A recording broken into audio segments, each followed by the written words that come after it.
بسم اللہ الرحمن الرحیم۔ السلام علیکم۔ قصہ ایک بادشاہ اور امیر شخص کا۔ ایک شخص اتنا مالدار اور امیر تھا کہ اس کے خزانوں کا حساب کتاب رکھنے کے لیے بے شمار منشی ان کے رجسٹر کو اونٹوں پر لادا کرتے تھے۔ اس کے خزانوں کی چابیاں رکھنے کے لیے 40 کمرے تھے، جس میں صرف اس کے خزانوں کی چابیاں ہی رکھی جاتی تھیں۔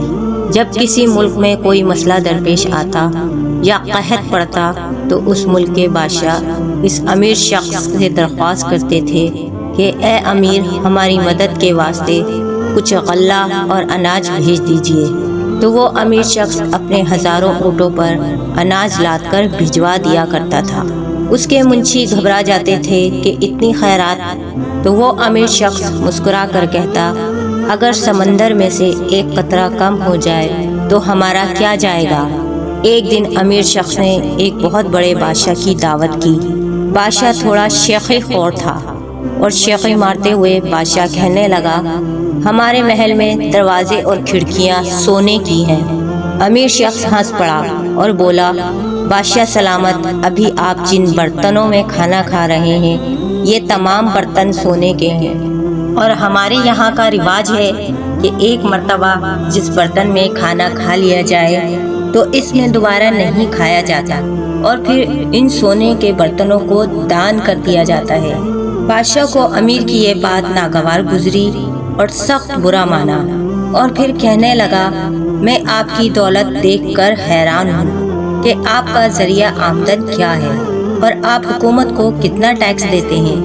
امیر بادشاہ کی بات پر مسکراتے ہوئے بولا، حکومت کا ایک محکمہ صرف میرے ٹیکس کے حساب کتاب کے لیے ہے، اور جب حکومت کے ٹیکس کے اعمال آتے ہیں تو میں اپنے خزانوں کے منہ کھول دیتا ہوں اور وہ جتنا چاہے اٹھا کر لے جاتے ہیں۔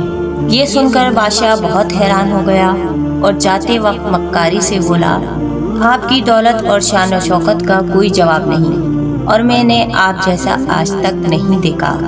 آپ نے جو میری مہمان نوازی کی میں اس کو نہیں بھول سکتا۔ آپ کے دسترخوان کے پکوان کا بھی کوئی جواب نہیں، مگر میری نظر میں ایک کمی ہے۔ امیر شخص بادشاہ کی یہ بات سن کر بڑا حیران ہوا اور بولا، اے بادشاہ وہ کیا؟ بادشاہ بولا، میں نے آپ کے دسترخوان میں پائے نہیں دیکھے۔ اگر آپ نے نلی کا گودا پلیٹ میں نکال کر نہیں کھایا تو سمجھ لو آپ کی ساری دولت ہیچ ہے۔ امیر پریشان ہو کر بادشاہ سے بولا، میں نے کبھی یہ نعمت نہیں کھائی، کیا میرے دسترخوان کے بٹیر، تیتر، ہرن اور مچھلی سے زیادہ بھی لذیذ چیز ہوتی ہے؟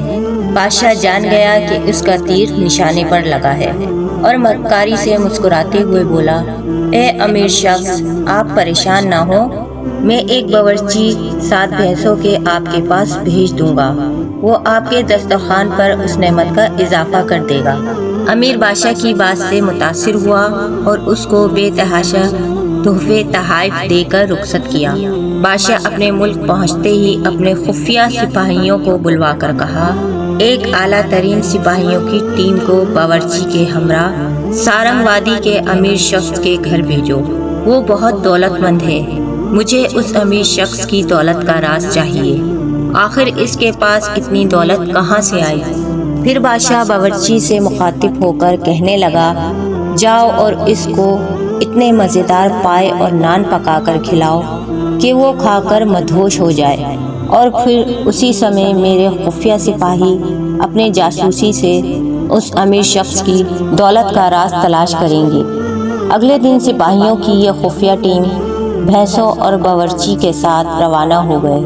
جب اگلے دن وہ امیر کے گھر پہنچے تو انہوں نے ایک بھینس ذبح کی اور پائے پکنے کے لیے رکھ دیے۔ باورچی پائے اور عمدہ نان پکانے لگا۔ اتنے میں امیر کے باورچی بھی آ گئے۔ انہوں نے کہا، ہمیں بھی یہ پائے پکانا سکھا دو تاکہ تمہارے چلے جانے کے بعد ہم یہ پکا سکیں۔ تو بادشاہ کے باورچی اور خفیہ ٹیم نے کہا، ہم تمہیں یہ پکانا سکھا دیں گے، لیکن ہماری ایک شرط ہے، پہلے تم ہمیں یہ بتاؤ اس امیر کے دولت مند ہونے کا راز کیا ہے۔ تب امیر کے باورچیوں نے کہا، ہمیں تو کیا کسی کو بھی اس کی دولت کا راز نہیں معلوم، لیکن ہاں کبھی کبھی وہ امیر آدمی ایک کمرے میں جا کر اندر سے کمرہ بند کر لیتا ہے شاید اس کمرے میں ہی کوئی راز دفن ہے۔ لہٰذا بادشاہ کے باورچیوں نے دولت کے راز کو جاننے کے لیے پائے کے اندر افیم بھی ڈال دی اور خوب پکایا۔ قصہ مختصر، امیر شخص بما اہل و عیال اور ملازمین کے ساتھ دسترخوان پر سجے پائے کو خوب مزے سے کھا کر سب کے سب بے ہوش ہو گئے۔ ان کے بے ہوش ہوتے ہی خفیہ ٹیم بآسانی دولت کے راز کو فاش کرنے کی خاطر اس کمرے میں داخل ہو گئے۔ کمرے میں داخل ہوتے ہی فوراً تجوری کی چابیاں تلاش کی اور تجوری کو کھول لیا۔ تجوری کھول کر وہ سب حیران ہو گئے۔ تجوری کے اندر تو کچھ دیسی مرغی کے انڈے رکھے ہوئے تھے۔ ناظرین، کسی بھی انسان کی ذہانت اس کے بند کمرے کی تجوری میں نہیں ہوتی۔ ہم کسی کا بھی راز جاننے کی کوششیں کرتے ہیں، وہ بند تجوری میں نہیں ہوتی، کیونکہ انسان کا دماغ، اس کا ذہن ایک ایسی تجوری ہے، جب تک وہ خود اپنی زبان سے اس راز کو فاش نہ کرے، کوئی اس راز کو نہیں جان سکتا۔ اس لیے کسی کے راز کو جاننے کی خاطر اس کی تجوری تک پہنچنے کی کوشش مت کیجیے۔ اگر آپ کا ذہن سامنے والے کے ذہن سے ہم آہنگ ہو تو پھر وہ اپنی ہر بات اور ہر راز آپ کو بتا سکتا ہے۔ امید کرتی ہوں آپ کو یہ ویڈیو ضرور پسند آئی ہوگی۔ شکریہ۔